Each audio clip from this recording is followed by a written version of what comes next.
All right, now that I took my frustration out about the ridiculousness of flow bowling and their stupidity, but it is what it is. I mean, technically, the rules are the rules, and they have the right to do that. I just think that's a stupid move. I think that's a little dumb to think that they think, I don't know. I mean, they own the rights to that video technically, but if I want to make a reaction video and talk about it, I think I should be allowed to do that. And for them to do that and deny and say it's copyright and all that, I think that's ridiculous. If they were a bigger company, if they actually had some type of foothold on anything in general other than being a garbage company, I think then I would understand. Like if it's NBC or some big corporation that, you know, runs stuff and they want to keep it copyright and then have that, but whatever, then fine. But you're a little peon company that never did anything right for bowling in the first place, so you can piss off. Anyway, what I want to talk about today, sorry, little finish on that rant. What I want to talk about real quick while I'm on my way to the shop is I want to talk about the release and rev rate. Because I have a clinic coming up about this. This is a really big deal, and this is something that I keep getting asked about all the time is how do I increase my rev rate? How do I get the ball to spin faster? How do I do these things?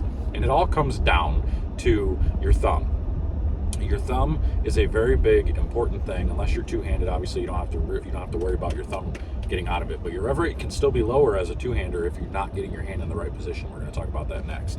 But your thumb for a one-handed bowler is so important. You have to be able to clear the thumb fast. If your thumb doesn't clear well before your fingers, and I mean well before, it's like a fraction of a second before your fingers, but if it doesn't clear, you can't then get the ball to rotate off your hand. If everything's coming off at the same time, like you've seen in some of my previous videos, if your thumb, why do people do that? Why do people have cars that are so noisy and obnoxious like that? It drives me nuts. Anyway. If your thumb and your fingers are clearing at the same time, you're really not rotating it. You're more like chucking it or pucking it down the lane. You're not doing much with the ball. The core is then making the ball rotate a little bit. So the first thing is we've got to make sure your thumb is cleared fast enough. There's drills that you can do for this. I'm really going to talk about these a lot in the clinic that we have coming up. I've only got room on Friday now. Saturday is full. So that Friday the 26th, we have room. I think there's maybe 6 spots left in that class. There's 0 in Saturday. So, and I even took extra in Saturday. I think there's 15 people on the Saturday class instead of 12, like I said. So I just wanted to make sure people had the opportunity who couldn't be in on Friday. So, and if you absolutely have to get in on Saturday, message me and maybe I might be able to still squeak you in, or I can start a second shift on Saturday maybe. I don't know. We'll see. But anyway, so the second thing that has to happen is your hand has to be low beneath the ball. Your fingers have to be below the equator of the bowling ball. If your fingers aren't below the equator, you have less room to work with.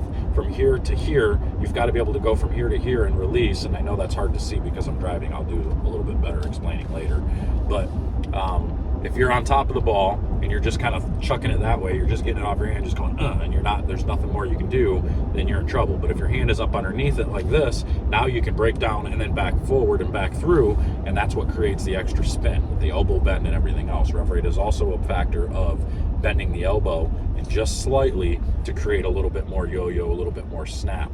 The people that do this really strongly have a little bit more increased elbow bend. Their hand is to the inside part of the ball and their fingers are well below the equator. So that's why when we watch a lot of the women's telecast, most of those women you see their hand is above the equator of the bowling ball. Some of them create a little bit of rev rate and get close to 400 even with their hand a little bit on the top of it because they just clear the thumb that much faster. They've done a good job clearing the thumb, but that still is a weaker ball roll, and that's what forces them to be further right and straighter. And you saw in the U.S. Open, those girls, it was all power play. The girls that had the power are the ones that really made that TV show, or at least in the women's ranks. You had Erin McCarthy, Shannon O'Keefe, the young girl that started, I forget her first name, I'm sorry, and then you had Jordan Richard and Danielle McEwen. Definitely not a lack of power as far as the women go. All of those women would be considered, lower rev rate or mostly like tweeners for the PBA tour, for the guys tour. Jordan Richard would be the closest, I think. I think she's 400. So she would probably be close to, the middle of the pack. She would be a middle pack rev rate person on the men's side. And I know a lot of people always talk, well, I'm just not strong enough. I don't have the wrist strength. And in this class, I will show you that it doesn't take a ton of wrist strength. You really don't need much, because you're really just cupping the ball for just a fraction of a second. That's it. It's not really much strength at all. I mean, there's a little bit of forearm that comes into it, but it's not a lot.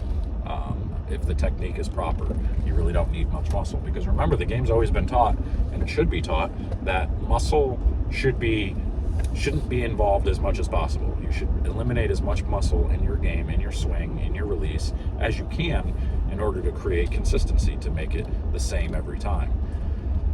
At some point, if you want to gain extra rev rate, extra power, then yes, you have to include a tiny bit of muscle. That's how it's actually incorporated. That's how it's brought in, to make it spin a little bit faster, because you are then you're transferring power from that muscle into the release just a little bit. So there is a little bonus to having muscle, to being stronger, but in order to create 400 RPM, you don't need any muscle at all.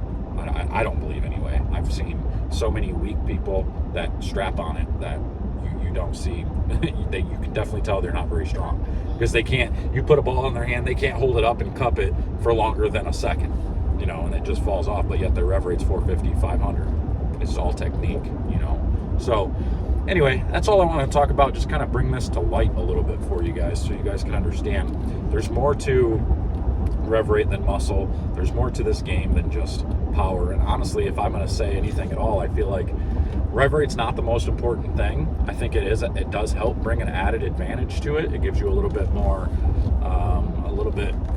split breaking up capabilities. I think you break up more splits and leave more makeable spares with a little bit more power, because with more rev rate, you have to create a little bit more speed, and those combinations knock down more pins. Your carry percentage might go up a pinch, but for the most part, as far as when the lanes are tough, accuracy, precision, touch at the bottom, being able to roll it properly, guys like Francois Lavoie, the lower rev guys, even guys like Andrew Anderson's pretty good. He's a lower, maybe upper 300s, maybe 400 rev rate guy. Not a very high power guys. They are able to kind of control things. Andrew a little bit more powerful than Frankie, but they both do a pretty good job with touch at the bottom. I think we could see more players like that if they were to pay more attention, not them specifically, but players in general, if we paid more attention to touch, feel, precision, just getting to know equipment better, being smarter. That's what got Chris Barnes through most of his career. He's never been a big power guy. He's just been one of the smartest guys on tour forever. He's been a stay ahead of the move kind of guy, make good shots, keep it in play, make spares, and he found his way onto many, many TV shows, and he's got a Hall of Fame career. So it doesn't take Robert Smith type power to do it. So anybody that says, I just don't have the rev rate to compete, bullshit. Get your head out of your butt, go practice. I've kind of been the same way. I've made excuses for myself a lot of times, saying, I don't have the tilt, I can't spin it, I don't have the power, I don't have the rev rate. I've made those excuses myself in the past. I'm done with it. Any failures that I've had have been mine alone. It's from me. It's from lack of practice. It's from lack of commitment. Because honestly, I've never truly committed to this game the way I should. I've never spent every waking. The only time I actually did was to get me from being okay to a top tier type college player. That's the only time I committed, because it took Dan Dorian from Saginaw Valley telling me how terrible I sucked for me to go and practice for 3-4 straight years to figure out how to be better at this game, just to prove him wrong. And I spent every waking moment of my life for a couple of years practicing and working and studying this game, and that's where those 4 years are what got me to where I am today. I could be so much further ahead right now if I would have spent that type of time for the last 10 years. But I don't, and I haven't, and that's going to change. That's going to have to change. I'm only 38. I'm not old. I've got lots of time to do what I want to do with this game. I'm seeing, lack of flexibility and stuff coming into play now, but so what? Make the changes. I just changed all my pitches to get there. I'm going to put more time in. I've practiced 3 out of the last 4 days. I'm going to keep practicing. I'm going to keep putting repetition in, and I'm going to go bowl some events, and I'm going to try to do as good as I can and see where we can go. But, I bowled most of the events on tour last year without putting any without committing to what I was doing. I just figured, okay, I'm bowling, and if I just keep bowling, I'll be fine. I wasn't really practicing a lot. I wasn't really studying still. I wasn't doing the things I had to do to get better. I was making excuses, and I was trying to figure out little minor things I could change to fix the problem, rather than I was trying to put a Band-Aid on a broken bone, basically. You got broken bones, you probably should go to the doctor and get it fixed. Now I'm at the doctor. Now I am the doctor. I've got it fixed, I think, and I'm going to continue to move forward. So that little rant is over, but I'm going to get out of here. I'm heading to the shop, actually to practice right now, and I'm going to do that dark web review along with a couple of comparison reviews and stuff too. So, and we got some of the Hellcat I got in there, and I forget what the other ones are, but I got the Hellcat and a couple of Radical balls in there as well. So I'm out of here, and I will see you guys later.